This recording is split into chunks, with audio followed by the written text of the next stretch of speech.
Stephanie, for backup, you can do that. I think it might ask me that you can give yourself permission because you're co-host. How cool is that? All right. Today is October the 8th, 2025. This is Ninja Network Building Skills, cohort number 10, module number 3, called Ask Better Questions. Ask Better Questions. And hopefully, those of you that are off camera now, which is fine, you'll come on camera at some point because we got a lot to talk about, and/or you'll participate via the chat box, but anything's fine. I want to make sure I'm bringing value to y'all's world pretty consistently. And the best way to do that is interactively, particularly when we get to breakout. Somebody wants to be in a breakout with 3 people and 2 of them are off camera. So keep that in mind too. Pardon. Ask better questions. The context behind this is I've seen way too many people use what I call the cocktail party style of getting to know other folks. Tell me about the kids, tell me about the pets, where'd you go on vacation? Oh, are you still sharing, Wendy? I don't think so. I hope not. Nope. It's Oh, just sorry. no, yeah. I tried to mute myself and instead I stopped my video, but I shouldn't be sharing. Okay, that's fine. It was just weird what was happening. Hey, Kathleen, good to see you. Anyway, there's nothing wrong with including elements of personal conversations as when you're doing small talk in some form of pre even get to know you meeting, or as I call them, quick connects or paired interviews. But when you get to the paired interview, if you want to include some personal questions, hey, the art on the wall, I get questions about the swords, whatever the case may be, there's nothing wrong with that. Understand that if that's the entire conversation, you're not actually identifying who belongs in your professional world. Because the point of a first get to know you meeting is to very quickly sort who belongs in your professional world. Now, it might take more than one meeting for you to determine if they're, referable. But the goal is to figure out who there's a future with and who there's not. And we talked at length about being selective, right? The wisdom of being selective. So we're not going to go in the philosophy of how to choose. We're going to talk about the practicalities of how to figure this out.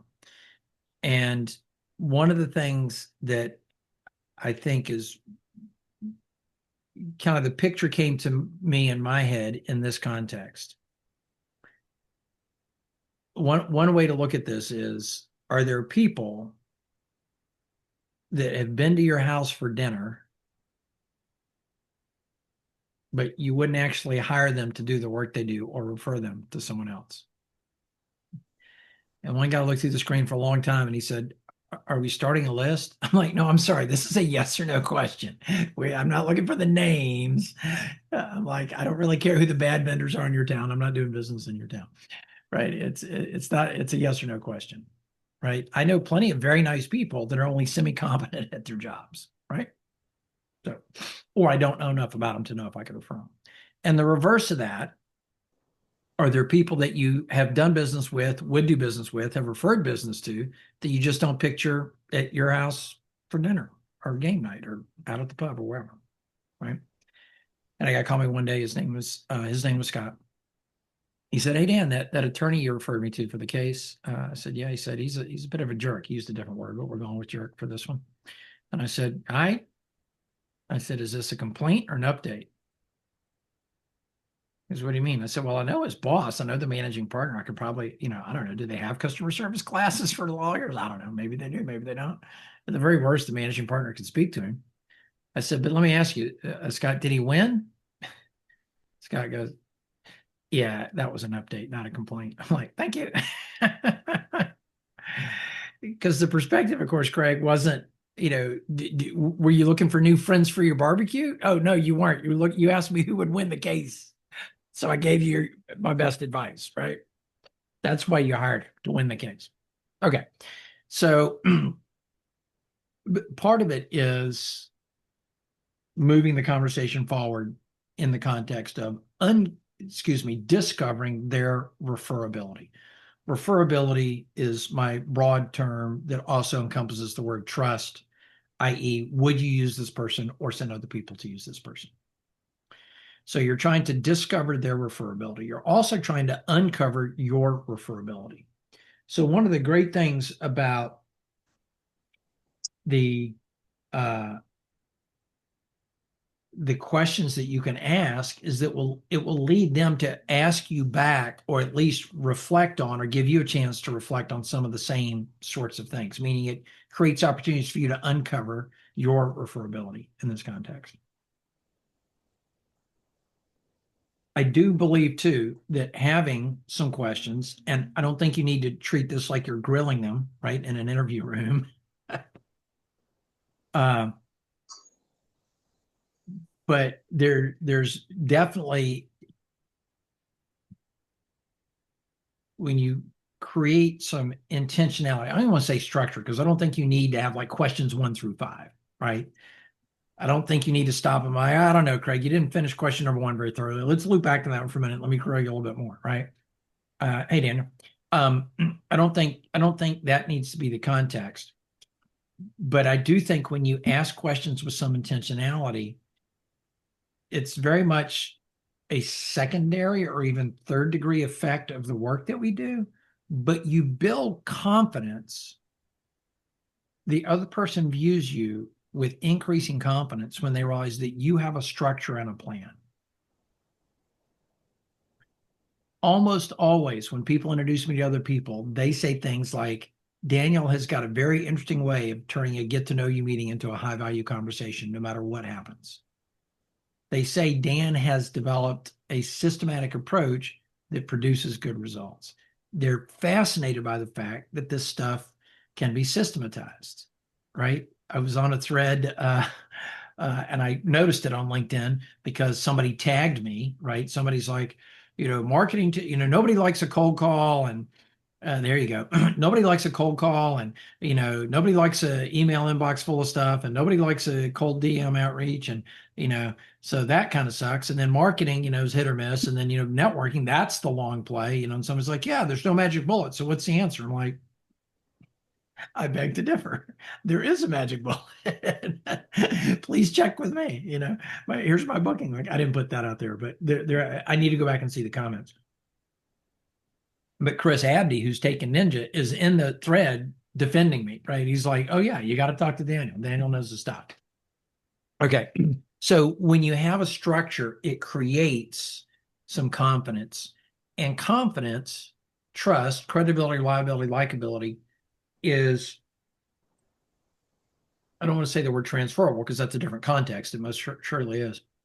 But it's very generic, meaning if somebody views you as competent in one area, Sarah, they tend to assume you're competent in the other things related to that, right? If you prove to me that you're an astute violinist, right, and played some piece for me and you put it down and you said, actually, I'm pretty good at the flute too, I wouldn't be like, I don't know. You're going to need to prove that to me. I might want to hear you play at some point, but I would be inclined to believe you, right? The likelihood, Halo effect. right? The likelihood that you're good at both is a lot higher than you're good at one and you're lying about the other, right? So when you have a structure for what you do, other people tend to think more generally favorably of your credibility, reliability, likability. Okay. Some people feel like this first question I'm going to teach you, because there's a whole bunch, but I believe one of the lead on, I hate to say leading question because leading question's got a connotation to it, but one of your lead on questions, one of your initiative questions needs to be this. And I've got a recording on it in the playlist, by the way, and I'll throw the playlist back in the chat box just so everybody can access it. Okay. And it's about a 3-minute video, and it says the 2 questions you need to ask. So you can hit transcript, right? Or you can catch the recording later if you want to. But it's fundamentally this comment or question. Hey, Craig, I took this meeting with you, or I asked Sarah to introduce me to you, or I'd like to meet with you because, right? However you want to, whenever this comes up. Craig, my understanding is that Sarah introduced us to each other so that I could potentially learn enough about you, your business, what you do, most importantly, who you do it for. that I could potentially become a consistent source of introductions, resources, leads, and prospects. Pause, pause, pause. I'm looking for people that want to do the same thing with me. Is that your understanding of why we're in this meeting?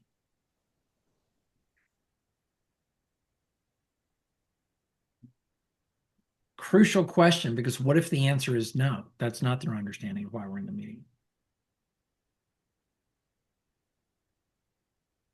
See, a lot of time if you don't have the meeting. Right? I think most of the upset, anger, and angst in the world appears in the gap between what we thought was going to happen, what actually unfolded. And I'll give you two examples of why this question can be critically important. And these are not hypotheticals. Carter is a financial service advisor. He found somebody in his circle, I believe that belonged to part of his leads group, that is a CPA, accounting firm. And he had sent them over 20 referrals and had gotten none in return. And he made a point, swing by the guy's office, and I said, hey, I'm just curious. I've sent you 20 referrals and got none in return. What's that about? And the guy said, oh, we have a whole financial planning division of our company. It's just not on my card because it's a different partner. But all those are internal referrals because we do the same thing. When should Carter have found that out? Either before lead number one or after lead number one, but no further than lead number one, right? Interesting, huh? Okay. Another example, Suzanne Taylor King. Some of y'all know her. She's a great person. She called me one day and she said,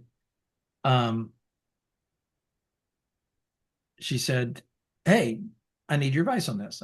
And we do this for each other all the time, by the way. I don't want to imply that I'm smarter than Suzanne Taylor King. I called her the other day for advice as well, right? But we're very, back and forth. Okay, she said, you're the expert here. I'm like, well, I tend to think I am. She goes, well, let me tell you what happened. She said, my mentoring coach gave me a referral. She said, Jane Doe needs you. Jane Doe needs what you've got to offer. And Jane Doe runs a community, some sort of, $50 a month membership community or whatever. And she's trying to build it something big, whatever the case may be. And so the coach said to Suzanne, Jane Doe needs you, right? I'll make the intro. And Suzanne said, okay, fine, make the intro. And she made the intro. And it basically said, Jane Doe is a wonderful person who's building a business in a community. Suzanne Taylor King is a wonderful person who's a great business coach. Y'all should talk. Now, Suzanne had the context from talking with her mentor, which was Jane Doe was the prospect.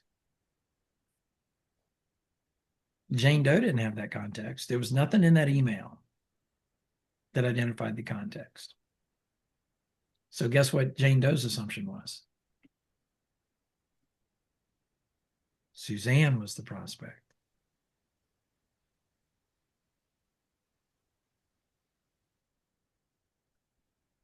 So Suzanne says, I'm 20 minutes into the call, still trying to get her to understand that she needs to be talking to me about what I offer. This is kind of an aside. It's unrelated to that comes up. She said, I actually asked her if she's reading from a script and she said no and went back to clearly reading from a script. And I'm like, Suzanne said, she's like, my head's about to explode. She goes, how do you redirect? And I said, you don't. You're 19 and a half minutes too late. That's like going kayaking and you should have brought a canoe. You're already in the kayak. Right. Exactly. Yeah, you can't go back in time, right? It's like people in Asheville, after Helene kept asking Erica Andreessen, the business continuity expert, what do I do now? She said, invent a time machine. You should have hired me 6 months before the disaster, not 6 days after. That's not how this works. All right. So basically, you want to confirm the purpose of the call within the first 5 minutes. I probably, yes, whenever you've gotten past the small talk, right? Whatever that consists of. It could be in the first 30 seconds. It could be in the first minute and a half, definitely before you get down to business, right? So after they finish asking me about the swords, whatever, right? ideal, if she was going to redirect at all, that was her last possible moment, the top of the call, right? What would have been better? For her to have helped co-author the introduction, or to the very least asked to read it before it went out and pointed out that it did not identify the true purpose of the meeting. And this is somebody that knows Suzanne well. But it doesn't mean they're good at making intros. How to make the intros, that's modules 3, 4, and 5, or excuse me, 4, 5, and 6, right? We got plenty of time to talk about that. But you've got to pinpoint why you're meeting. Do not assume that people remember why you're meeting. Depending on your calendar and how far out they booked,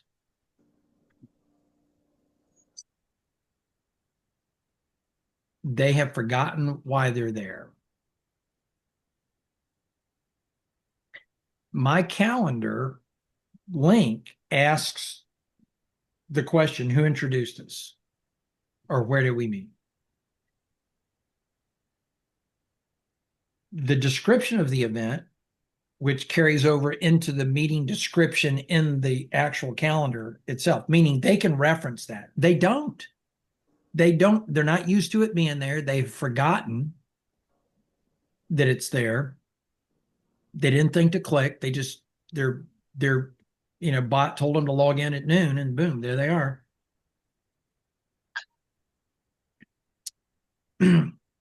But even if your booking link is clear about the reason why you're booking with them, Wendy, you need to recap it because they have forgotten. Talked to you on a Thursday. I said, I've got 2 ways I can help you. He said, which way is going to make me the most money?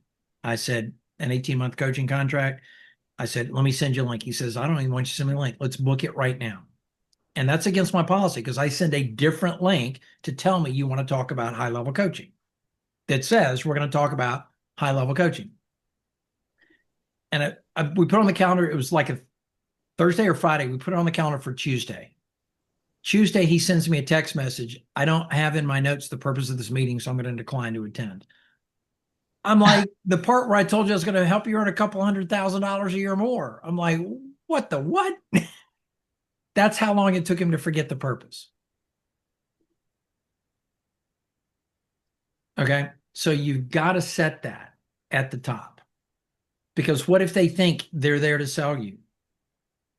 I love Orly has got her booking link and asked more questions than I would have liked. But the very last question or comment on her booking link says, please type the word confirmed to confirm that we will not be discussing your MLM opportunity during this phone call. That's great. I'm like, nice. Orly Moore? MLM, network marketing, multi-level marketing. Oh, I know. But is it, when you said Orly, is it Orly Moore? Yeah. Mm-hmm. Yeah. Love Yeah. her. She's a riot. Okay. Anyhow, right. Set the tone, right? Reconfirm the tone. Don't assume that they understand. And by the way, when you say that, number one, that's the reason most of them are there.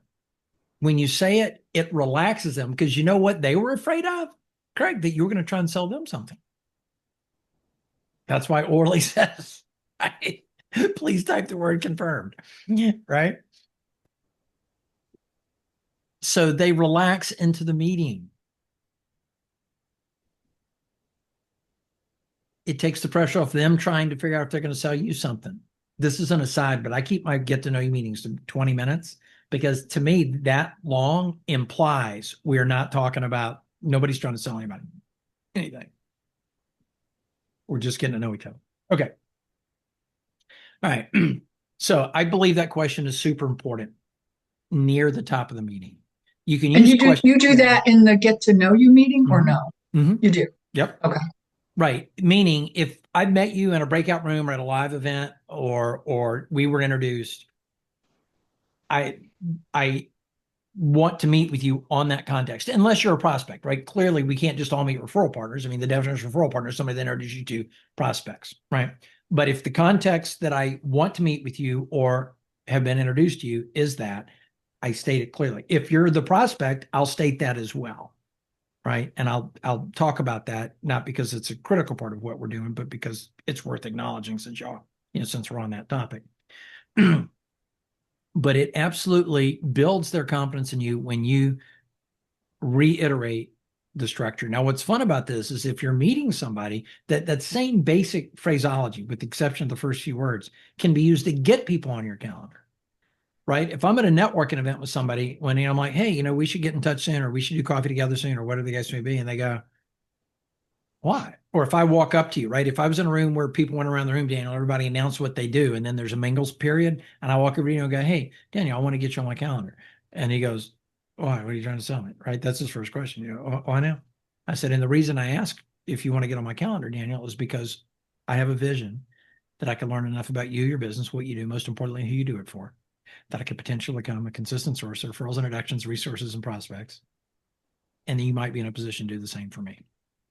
Is that a good enough reason for us to catch coffee together? Right? You can use that exact same structure to get people onto your calendar. If you find yourself DMing people, right? You can use that then too.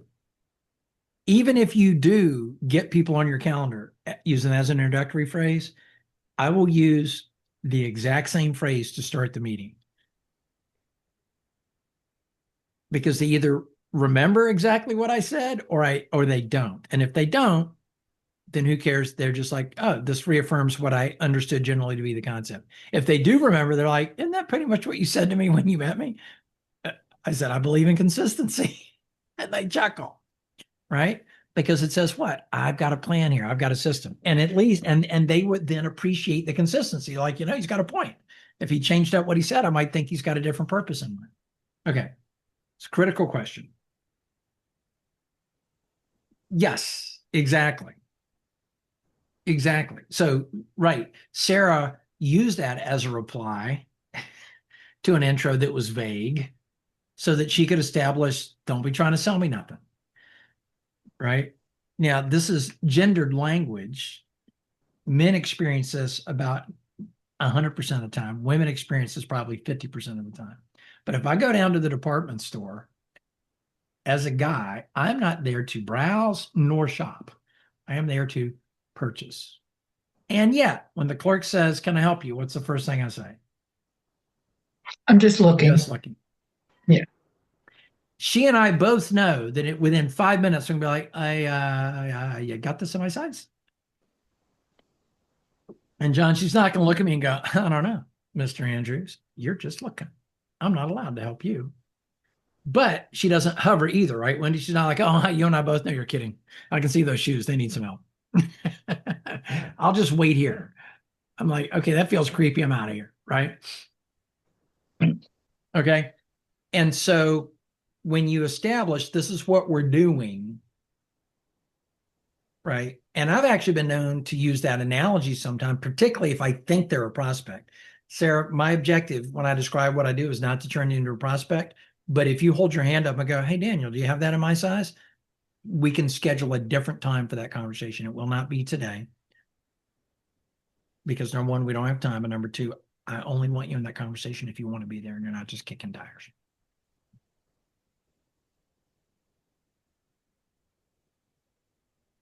Okay. So by the way, if somebody is a prospect and was introduced to you on that principle as a prospect, I would say in that case, Kathleen, appreciate you taking the meeting. Sarah seemed to think that, what I offer might have some value in your world. What I'd like to do is describe very generally the work that I do. And then you can either hold your hand up and go, do you have that in my size? Or you can book a follow-on appointment where we can talk about it, like chew on it for a few days and we can book a different time. But with your permission, I'd like to describe generally the work I do. And then you can tell me if it feels applicable to what you're trying to accomplish and if we should have a longer conversation. Pretty sure we can't fit into this call unless you brought your checkbook with you, and everybody goes, no, I never did. So we'll book a slightly longer time to talk about it if you like it. But I still want to learn about your business because maybe I know somebody that needs you, right? So if they've been introduced as a prospect, I still acknowledge it, and I'm comfortable with making still a get to know you meeting just to just to establish the groundwork and the credibility, Daniel, that comes from not trying to sell them the minute they come through the door. Right. Now, if they're like, hold up, Fred said so many good things about you that I need to know the deets, right? Let's get down to it. Okay. I just want to go on record. You asked for it. I go, okay, great. By the way, I don't ever want you to feel pressure, John, and I can't press you because this is a Zoom call. So there's a little red leave button down at the bottom, right? So I get excited about the work I do because it changes people's lives, right? But don't worry, there's no way I'm going to press you because you're just going to leave if I did anyway, right? You just hit the little red leave button. And they chuckle. I go, no, I want to hear what you got. Okay, great. Right. But don't you enter into that conversation about what you've got differently when they have asked for it? They enter into that conversation differently, and you enter into that conversation differently. Okay. That's prospecting. That's a different conversation. We can have it whenever you want. But if you've been introduced to somebody on a key referral, partner basis, I lay that groundwork right from the jump. Okay. We'll talk about the questions that can and should be asked in the middle. But I would also say that there's a question that you can ask right at the end of the first get to know you meeting, no later than the middle of the second. I think if you do a get to know you meeting well, you don't actively need to get to know you meetings. Here's the case where you never need to. If they were introduced to you to start with. Now, you may find some key referral partners out from doing some networking, from commenting on their LinkedIn, from encountering them in the wild, so to speak. And it may take two or a longer meeting to get to the point where they're comfortable referring you. But if somebody was introduced to you by somebody they trust, and they've identified you as someone that they trust as a potential key referral partner, it really shouldn't take more than one meeting. It really should not. Okay. So at the end of this, and this is the second question, that 3-minute video that's, and you'll see me, you'll hear a siren go by because the ambulance was by. I was at a beer garden. I'm drinking a beer on a Friday afternoon. I've got serious 5 o'clock shadow. I had to change the thumbnail because it looks so rough. I'm like, oh my God. But anyway, you can go back there. But anyway, the second question is this: towards the end of the first get to know you meeting, no later than the beginning or middle of the second. Under what conditions or what circumstances would you feel comfortable referring business to me? Under what conditions or under what circumstances would you feel comfortable referring business to me?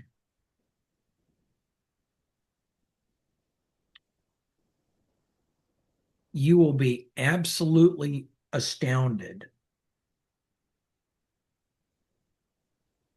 at the number of times people go, we're good.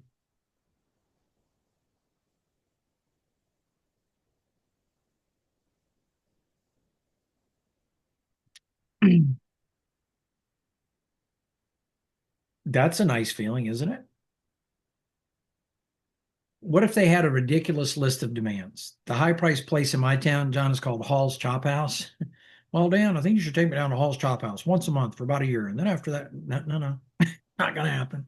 All right. If they've got a ridiculous set of demands, Kathleen, I'd like to get off this train now. Thank you very much. Right.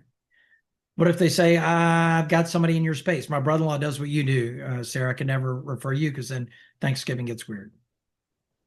Yeah, okay. I'd like to know that sooner rather than later.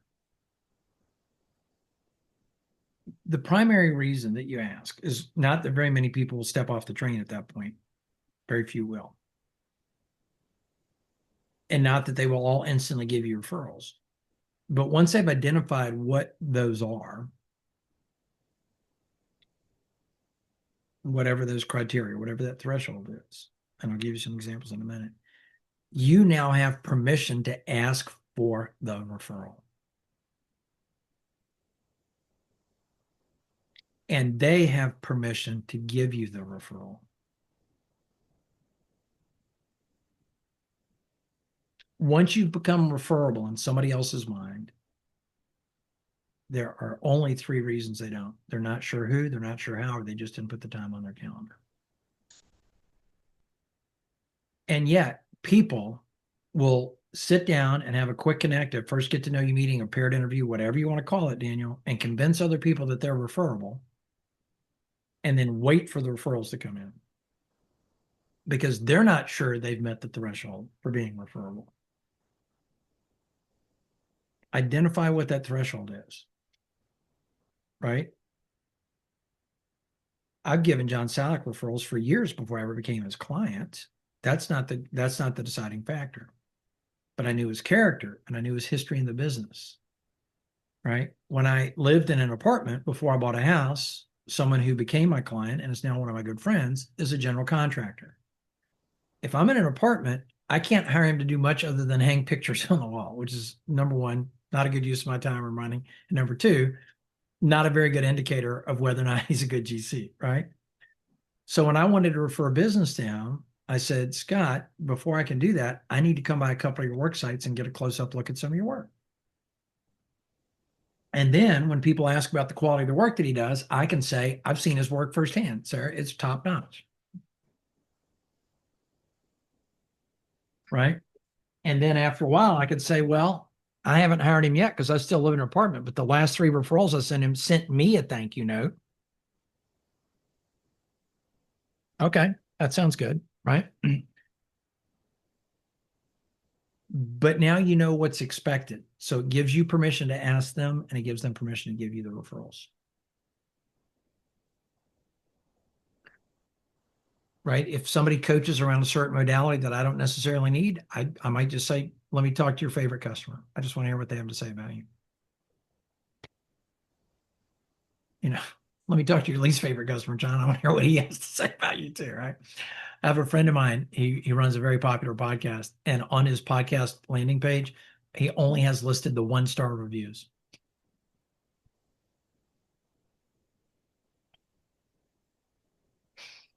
He's like, I'm not for everybody.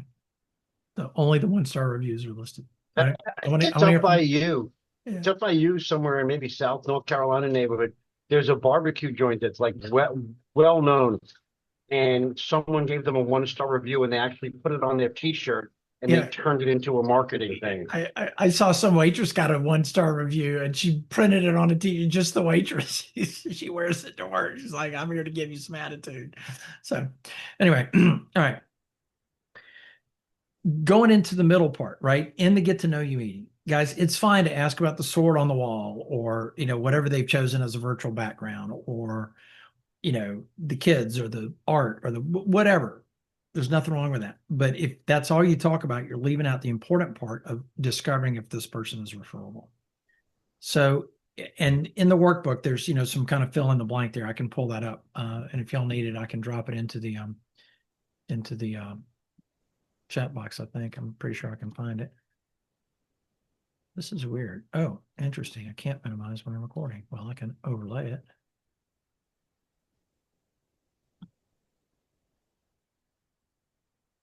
Yep, this is it.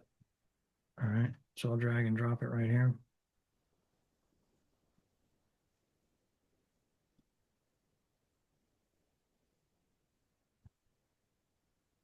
But before you even really necessarily dig into that, what are some of the questions that you've asked or been asked that you feel like were helpful? Meaning, pause for a minute, reflect on something that you have used more than once that got good results, or that someone has asked you and you're like, okay, now that's a productive question.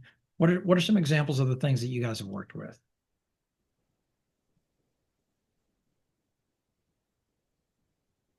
Yep, Sarah, go for it. Give me an example of what a win looks like for you and your business. That's huge. Right? We're on page 11 in the workbook. That's where you want to get to. Right. What does a win look like for you? And there's more than one way to phrase that. Right? What's a testimonial or recommendation or a thank you note that you've received, Sarah, that you still think about to this day? Right. I was at a live event a couple of weeks ago, and as part of the exercise, as the event goes on, because it's more than a day long, they take a moment and give you little postcards, and you're encouraged to write a praise or a thank you, a note of gratitude to some other attendee. and put their full name on it because they put it on a board. Wendy's been there. You've been there, done that. They put it on a huge, it's like 200 attendees, this huge cork board. And then before the weekend is over, they make sure that you get it. That conference ended 2 weeks ago, right, Wendy? Or just under, right? It's still on my desk. It's still on the kitchen table. That's where it is, right? The one I got. Now, Wendy, you'll think this is cool. I wrote one to Jessica. She wrote one to me. I'm like, how cool is that out of 200 people? Anyway, that's pretty neat. But anyway, still on the kitchen table, right? My wife keeps shoving it across the kitchen table to my place, right? She's hoping that if it gets in the way and we put my dinner plate down, I'll finally move it. I'm like, nope, staying right there. I still feel good about that, right? Okay. So what does a win look like for you, right? Or what is a testimonial, recommendation, or thank you note you've received that you still think about, right? Or what's a customer experience that really identifies the why you do the work you do, right? That's a good one. What are some other good ones? Because by the way, somebody could talk about the way a win for them could talk about the way it made the customer feel. They could also talk about profit. Both of those are legitimate wins, Daniel. But it tells you something about the person, right?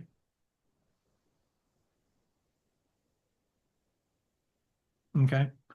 If you're looking at page 11, when did you know that this is what you wanted to do for work, right? You used to do something else and you started doing this. How did you know?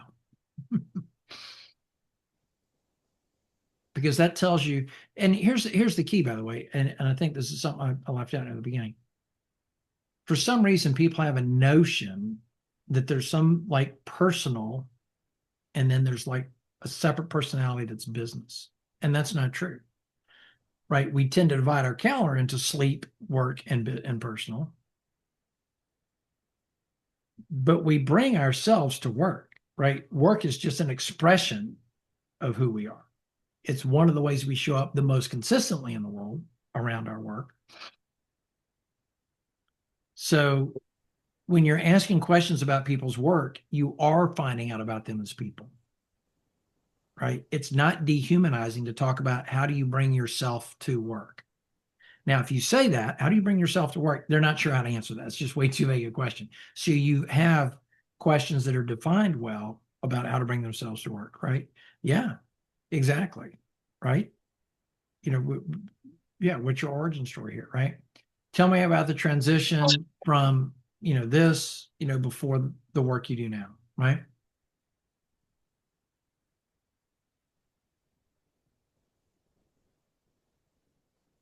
Why does that matter? Because I think it might tell me who I want to refer to them. Here's an example. Somebody I know in the trades, his general philosophy is if the customer complains about the price when he's done or whatever, and he's the sort of person that does work that you can't undo easily, he's just like, fine. He just writes it off. He's like, you know what? I don't want to hear you complain about it. If I give it to you free, there's no way you can complain. He'll just write it off. Right? There's plenty of tradespeople that ask for a deposit, right? There was a thread going on Facebook. Somebody said, hey, I did the work. I got stiff, I'm out the materials, blah, blah, blah. Some of you are like, well, you asked for a deposit. And one guy who's a very experienced tradesperson said, on any job under 30,000, I've never asked for a deposit. As a matter of fact, at the end of my job, I won't take any money from them unless they tell me they're 100% satisfied. But you do you. Now, when he put himself out there like that, does he run the risk of being taken advantage of? If he'd accept cold calls, Kathleen, he might. But his reputation is so strong that he doesn't interview to get the job. He interviews you to see if you're the right customer. Right? I don't understand what that has to do with what My did you point is I would transition refer from? different people to the one GC versus another. If somebody's very bottom line oriented, right? Yeah. I know real estate agents that are touchy feely. I know real estate Yeah. agents are like, I won't call you unless there's a problem with the paperwork. Yep. Okay. Gotcha. Right, You're right. just you're trying to like figure out which kind of person they are. Correct. And not to make a character judgment, although they may reveal something, Greg, that makes me make a character judgment, right? They could exhibit racism or some loss of ethics, right? I'm allowed to make character judgments. That's part of the point. But in the process of asking people, why do you do what you do? Or how did you get here? Right? What launched this? Okay. Talking to a friend of mine earlier today. I've known him for years, 4 or 5 years. His first request to me was, I need another job. We've been bought out by private equity and I don't like the new field. And I said, I can help you find another job. Travis, I said, you could consider consulting because you've gotten incredible results for a man in his early 30s. Here's the link if you want to talk about it. He gets on my calendar to talk about it. We're on the call this morning. I said, why the push for self-employment? Do you think another job won't materialize or what? He said, the longer I work for corporate, the more I realize I cannot be my true self and have to answer for other people. He said, it's already toxic here. He said, there's stuff that I find borderline immoral, but I've got 5 kids and I can't leave. So I can't question that too hard. He said, but if I'm self-employed, right, that tells me it's not that he's money hungry, right? So that tells me a lot about the sorts of clients that I might want to help him meet or be introduced to, right? Okay. The third ninja star on this list. Do you have a story like share about a time when you had a bad customer experience and turned it around? Somebody either engaged you, Daniel, or started to, or was about to, and then it went south, right? You, in your head, you'd already written a 5-star review. All of a sudden now you're worried about a 1-star, and then you turned it around. And then I'll usually grin and say, no, Daniel, don't tell me about the customer that nobody could make happy, because we all got those on the wall, right? That's not informative. Don't tell me about the easy, one that was, walked in with his checkbook out and signed up on the spot, because we all got those. I want to know about the one where it started well, went south, and you turned it around. Still managed to get a 3.5 or 4-star review out of it. Now, that's a valuable question because, again, it shows me, Wendy, the way they approach business, right? Going back to the 2 contractors example, 2 tradespeople. Here's another reason. I think a question like that also will talk to their honesty. Are they willing to be vulnerable and open enough to say, let me tell you about how I screwed up. And I actually just read something, and I'm probably pronouncing it wrong, but it's the Asho factor. There was a Japanese pilot several years back that crash landed a plane, and they asked him what happened. He goes, I screwed up. It was totally 100% my fault. And because he was so honest about, full responsibility, they've since called it I think it's ASHO, however you say that in Japanese. Yeah. Factor. Interesting. And they've actually proven, by the way, which is weird, insurance companies don't want the doctor to say, I'm sorry, because they think it'll increase the size of the medical malpractice. They've actually found that it decreases the size that the client's even asking for. Right? If they can't find somebody to take accountability, and again, short version here, rafting trip, almost died. I knew the guide would not say, I'm sorry, because he can't, because boom, his job's gone and they lose the lawsuit, right? And I went to the head guide, not the guide in my raft that screwed up, but the head guide when the trip was over, and he could see I was still a little shaken up. And he said, are you all right? And I said, yeah, what really sucks is that, I know that nobody can say I'm sorry. And he looked at me and he said, I know it's really got to suck that nobody can say, I'm sorry for your accident. And I said, thank you. That's what I came over here to hear you say. I'm golden. Right? He timed it just right. So he didn't say he was sorry, but he said he was sorry. Right? I'm like, thank you. I came over here hoping you would take that opportunity. And you did. Right? Yeah, that's huge. Okay. Right. They could shift the blame to the customer. Well, he didn't understand, or he didn't read the fine print, and then it went south, but I had told him to go back and read it. It turned out okay in the end. Okay. That's still legitimate, but it tells me something about that person. Another reason that's a great question is they get to be the hero of that story. What's the market, the audience size, to put it in Daniel Urbay's term? What's the audience size for stories where they're the hero? It's a very small audience. It's one, their partner who's heard it twice, and that was once too many. So when you give people a chance to shine, Sarah, they like you because they got to shine. And whatever positive feelings that experience brings up in them, they associate with your smiling face on the other side. I look at my wife all the time. She's like, why you look at me like that? I don't have on makeup. I don't look good. I said, I associate so many positive things with the sight of you. It doesn't really matter if you got makeup on or not. I have all these positive associations with my wife's face. It's that simple. All right. Then there was that one, can you tell me about a, experience or a thank you note, compliment testimony that really sums up why you do what you do? And you can reword any of these, right? These are also a good deal. What do you wish people knew about your industry, but don't?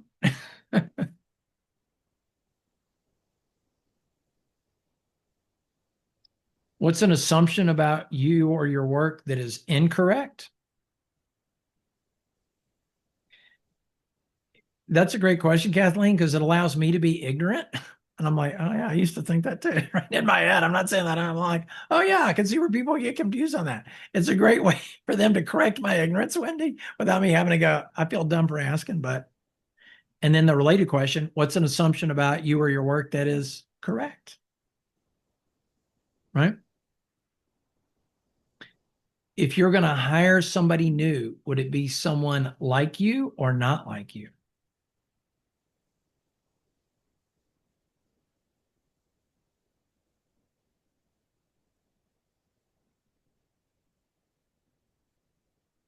By the way, I do believe there's a right answer to that.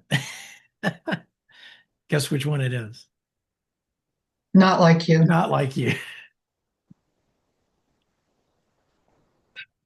I think that Well, you need knows to that they're compliment.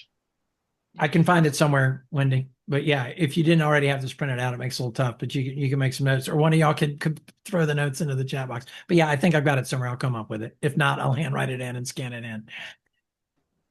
I wish on the YouTube playlist there was a place to put like documents but I'll put a link to these documents, as comments, right? Under the videos. Where do you see your business or job headed in the next few years? What if somebody says, I'm looking to sell in the next 2 years? Okay, nothing wrong with that, John, but that's good information for me, which means in 2 years, I'm going to be interviewing somebody else, right, that bought your company to find out if they belong in my circle, right?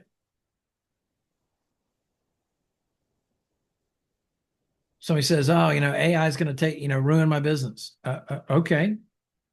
But I might not send business in that direction because they're not committed to the work they do, right?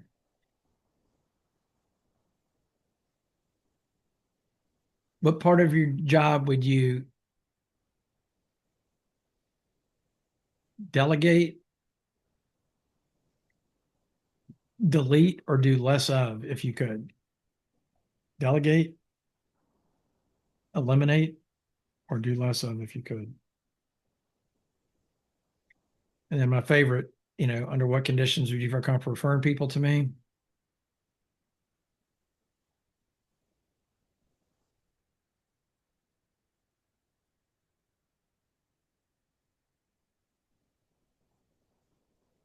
What would you focus more on in your business if you could?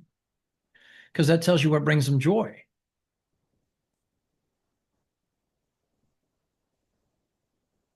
Say that again, please. What would you do more of in your business if you could?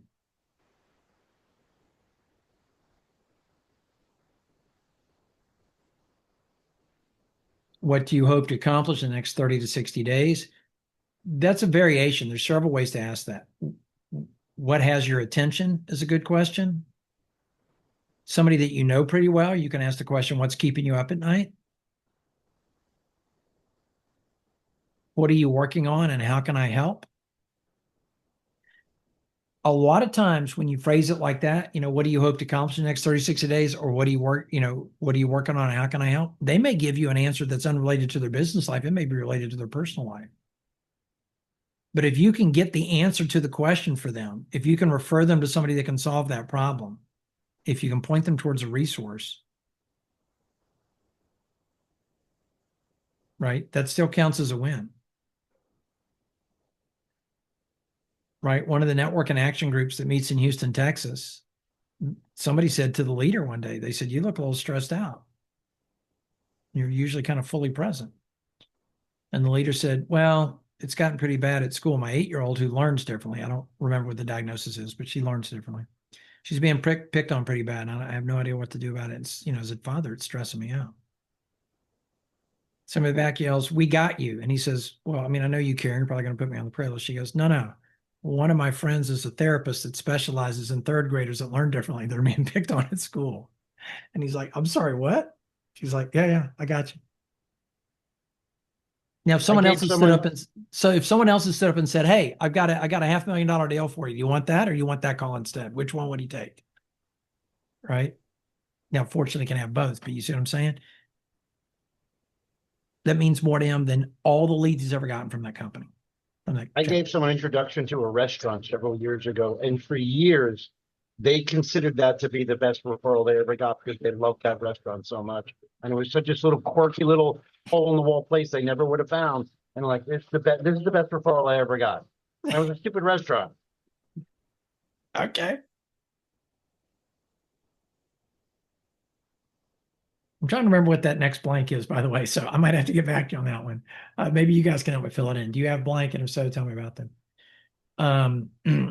Oh, do you have other businesses or a side hustle? That's what that one is.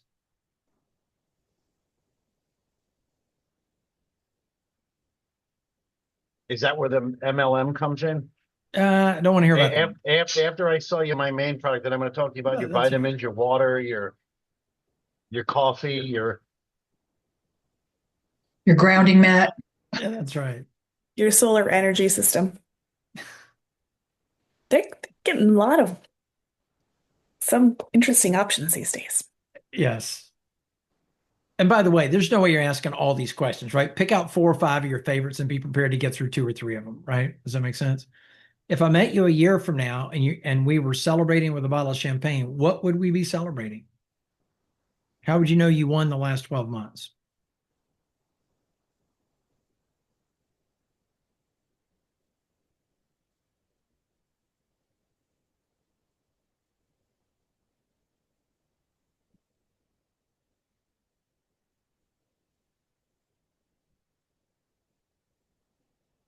You can, I'm blanking on what blank about. I'll have to go back and look at my original notes. So I apologize, but hey, ADHD is a terrible thing. What is your vision for what you could be doing? And then you get to decide how many years you want to put in there, right? If they're my age, you might ask about the next 5. If they're a youngster like Sarah, you might ask, what's your vision, what you could be doing in 20, right?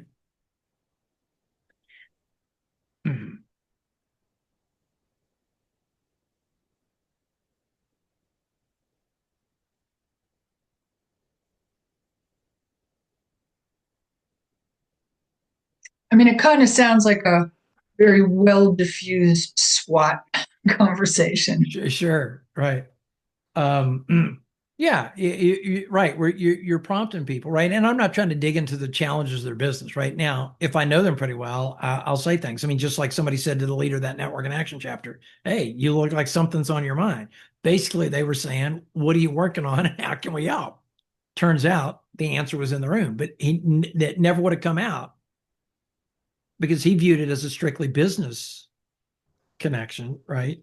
And somebody hadn't prompted him. Yeah. And for those of you that aren't familiar, Kathleen just used an acronym, SWOT, which stands for kind of a business evaluation, pluses, minuses. For what it's worth, and this is completely an aside, there's a way better approach than SWOT called SOAR. Jackie Stavros wrote the book on that. What's very interesting is that when you discuss the negatives, you get more of the negatives, not less. Very interesting. Meaning your only focus should be, what do we need to do more of? Because anything that doesn't come up in the conversation around what should we be doing more of gets left behind. very interesting. But yeah, I'll put the she changed the title of her book. So I think it's The Thin Book of SOAR, SOAR, Jackie or Jacqueline Stavros, Stavros, if you want to look it up, Kathleen. Saw you writing the name down when I said it. It's very interesting. Okay. But Wendy and I've gotten some training around that one too.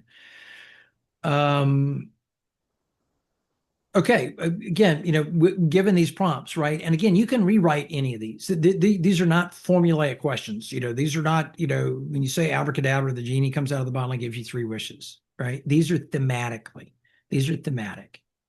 But if you understand the reason behind them, then you can pick your own words and still accomplish the same thing.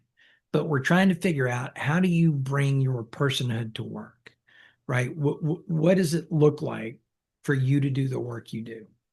And by the way, notice how few of them even give room to answer the question of what does a typical day look like for you? Because if I'm trying to decide if somebody's referable, Sarah, I'm interested in their philosophies of work. I'm interested in the humanities side of the work they do, not the procedural side. I was at an event not too long ago. For some reason, they thought it was smart to have a DJ at a networking event, which I think is a terrible idea. And so fortunately, it was a co-working space. So there's a lot of offices around the main room, and they all have glass walls. And I say that's fortunate because there was a young lady there that I wanted to learn more about her business. And I said, I can't talk to you out here. Let's step inside one of these rooms. So I opened one of the unmanned, unoccupied, unrented, co-working rooms, closed the door. I never would have done it if the walls weren't glass, by the way. I would have gone somewhere else. Right. But anyway, and she had some sort of day spa or esthetician spa or something like that. And, she spent a long time. It felt like 5 minutes or more, but 2 feels like 5 in this context, about how they use, plush gowns and not the paper ones that other ones use. And, the way we check you in is so special. And then, we got a bottle of water for you and, this plush robe. And I'm like, am I a prospect? I'm like, do I have hair going in places I don't need? Is she trying? I'm like, if she wants me to talk to other people about her business, does she expect me to memorize what the process of being a patient at her spa is? I'm not gonna. I'm not gonna talk about it even I do memorize it, right? The particulars of working with you are only relevant if somebody is either A, interested in working with you, or B, a very involved key referral partner. I'm making up most of those facts, sir. Remember, I'm just like, what? But the process of working with you is only a relevant conversation with a prospect. People are interested in the output. What happens when I work with you? Right? Kathleen's like, I need 24 hours of your time to accomplish this. And my first thought was, how the hell are you going to get 24 hours of my life? And I'm like, look at my calendar. But we spread it over 4 months. I'm still like, yeah, it's still a big ask, right? She's like, but when we work together, this is what's going to happen. I'm like, I'll find a way. And that's why, John, just so you know, that I bail out of Friday with Friends halfway through because I meet with her 8:30 to 10 every Friday. That's where I'm headed, because the work I do with Kathleen is more important than my social hangout. I'll be back full time with those guys. I still get a half hour with them every week. Every week. But anyhow, right? I've got some fitness out of that group. You have. I need to figure that out. But the point of being there, by the way, this is a social group that I go to every Friday. I wouldn't mind doing business there, and I've had some business conversations with some of the people there, but I'm not there to get business from that community. And it's much like my church and the social club I belong to here. There's got to be places in your world, in my opinion, there have to be in my world, where you show up and you're not trying to get business, right? Because there's just something about commission breath where everybody's a prospect that's just a turn on. Now, the challenge, of course, is that the work that Kathleen does and the work that Sarah does, is practical for almost every person that you meet. The work that Craig does and John does is practical for almost every business they meet. But in my experience, I work hard at having spaces where I'm not on, right? I don't take business cards to church. I have visions of, the second coming, right? The money changers in the temple, right? I'm not going to be the guy there doing business when the Lord comes again, right? For those of you that have read your New Testament. But But right. just by showing up, you're also kind of giving a commercial for yourself. And again, irrelevant because that's not the point. Now, does that mean there's nobody there that I would do business with? No, there's a past client and a future client, both at the church that I just started attending. I don't mind talking about business there, but I'm just saying I have to have moments where that's not the focus. And you can live your life anywhere you want to, but I actively practice having spaces where people don't really know what I do for a living or don't know well. That's me. Okay, quick thing about the power of as fast as possible getting yourself to a position where you can be referred to all your key referral partners and prospects. And I said this at the jump. We'll scroll back in a minute and look at a couple of pages on the workbook. Is that trust is what you're after. I don't need names. Names are limitless. The creation of Facebook and LinkedIn, right, took the place of the old school yellow pages. Names are limitless. And they're mostly meaningless because you don't know anything about them and they don't know anything about you.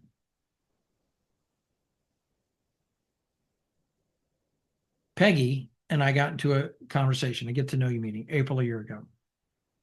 20 minutes long. And like minute 28, I'm like, clearly, Peggy, we have a lot of value for each other. We need a second conversation. Here's my link for a follow-on. She said, great. Oh, during the course of that initial call, she said, I'm with you, Dan. I believe in relationships. They take a long time to build, but they last a long time. It's a long play, but it pays off. And da-da-da. I said, Peggy, I agree with you. They do last a long time, but you keep talking about how long they take to build. And I don't think they do. She said, well, I disagree. I said, all right, you're welcome to disagree. We come into the second meeting several weeks later, but this first time she found time on my calendar, second meeting. And she said, hey, Dan, remind me again of that community you're building that you charge $25,000 a year to be a member of. I said, she said, what are the particulars? I gave her. Said, I have 3 people I think might be a good fit for that. And then she starts talking about how relationships take a long time. And I'm like, Peggy, we're at minute 29 in our relationship. And you just wrote down $75,000 in revenue for me.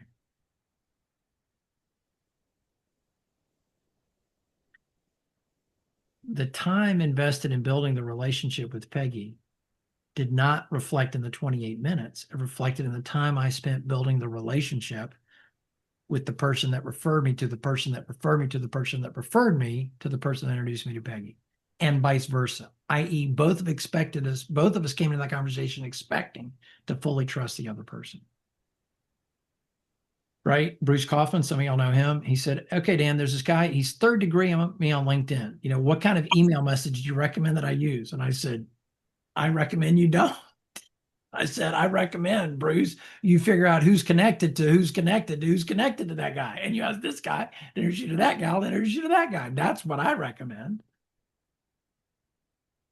You can send him a cold DM, but you can't ask me for advice on how to do that because I don't know and I don't want to know. With what you were talking about before the second meeting, my first question is, how often do you think you should meet with your key referral partners? And 2, are you consistently setting that meeting up at the end of this meeting?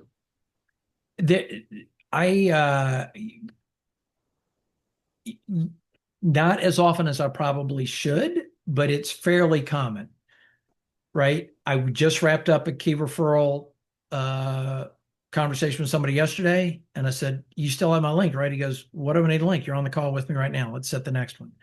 Okay. Right.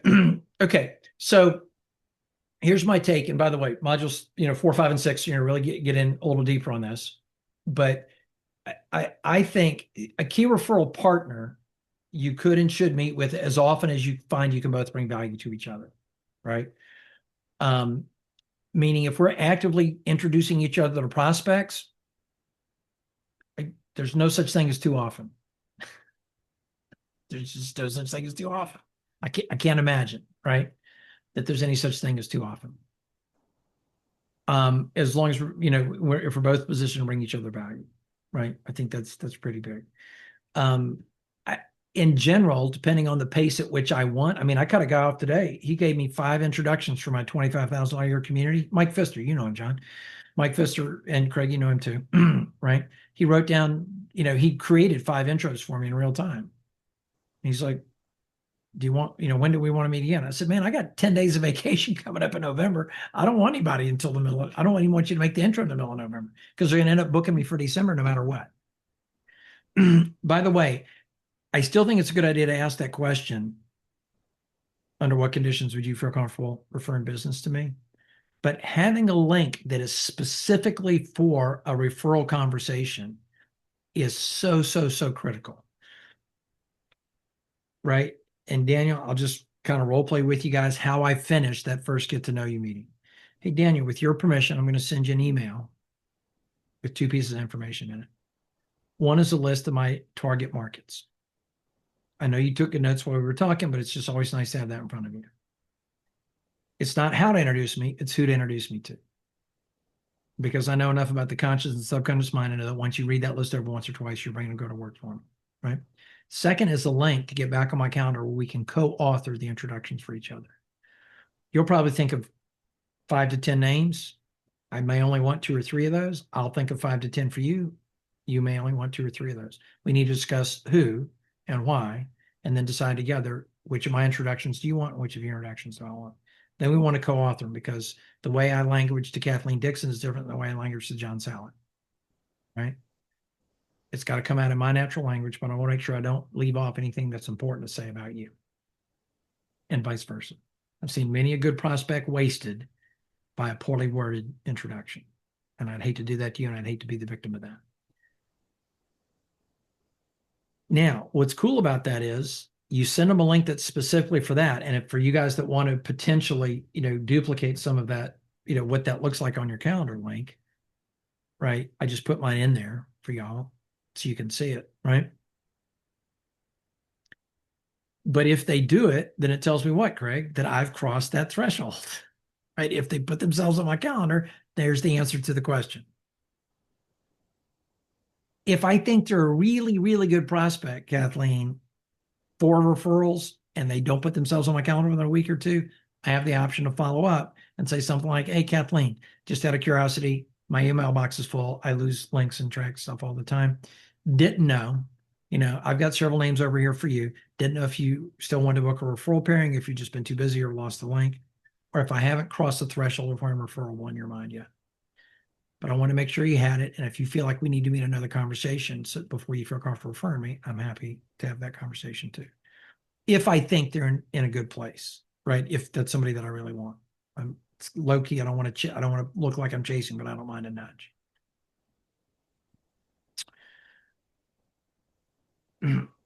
But if you set up your flywheel correctly, right? If 80% of the people that you have a first get to know you meeting with actually set up a referral pairing, even if it's only ever once,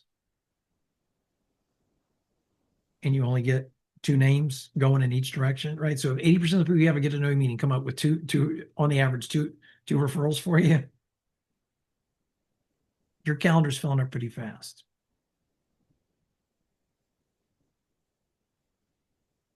And then people will naturally evolve into the ones that you can do this with on a consistent basis.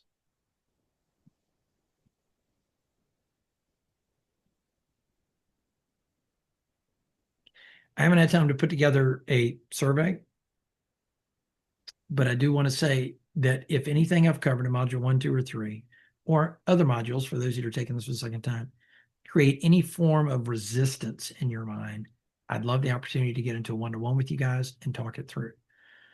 Right? If you're like, this seems, some people are like, well, I don't know, it seems awfully structured, right? Here's a good example. I went to Jeff and I said, Jeff, we got to run this event as a weekly networking event. So Jeff, we got to run this event better. There's better ways to do this. People don't even know who's in the room. They're just milling around. He goes, well, I just, I believe relationships, should, just appear organically. And genius that I am, right? The next day I thought of what I should have done. I should have gone down the street to the grocery store, because it's literally down the street, and come back with a bag of flour and a bag of sugar and a mixing bowl and a dozen eggs and a whisk, and said, hey, Jeff, I thought I'd just put these ingredients on the counter and wait for a cake to appear, organically. Oh, wait, Jeff, if we want a cake, maybe we should follow a recipe. Maybe there's steps in order that we could use to make this thing mean something. Or, we can wait for the cake to appear organically. What do you think our best play is here, Jeff? Right. So occasionally I get questions about this seems overly systematized.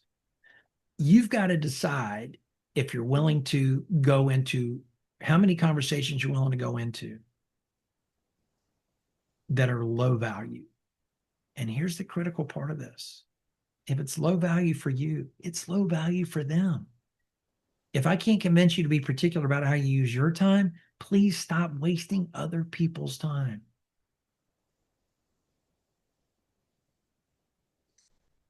Right? I remember when I was single and dating, and I would tell women early, I said, you don't need to stop dating other people until you decide to stop dating other people. I said, I want to be the natural selection. When you and I both realize we'd rather go to the movie, to the park, with each other than anybody else, that's when it's time to be exclusive. But